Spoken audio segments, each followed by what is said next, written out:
Kini bitong gusto na ta mga lagad sa Ginoo, daghan kaayo mutan-aw sa atoa, daghan kaayo buot mo saksi og unsa na ta. So kinahanglan dili ta mag-focus sa ilaha, mag-focus ta dito sa finishing line. Kay kung dito ta mo focus sa nagsaksi sa atoa, matintal man ta, maglingi-lingi ba, di ta maabot sa finishing line tungod kay kato sila daghan mang ikasulti sa atoa. So di nato to sila paminawon kung dili mag-focus lang ta og atoa.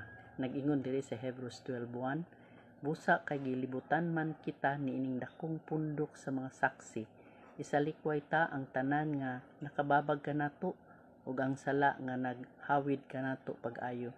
Daganon ta nga matinud-anon ang lumba nga atong gisalmutan. Dito ta mag-focus ug asa ta dapit ni apil anak nga lumba, dili ta magsige tan-aw aning naas daplin nga nagsaksi nagtan-aw sa atoa aron moabot kita dito sa finishing line.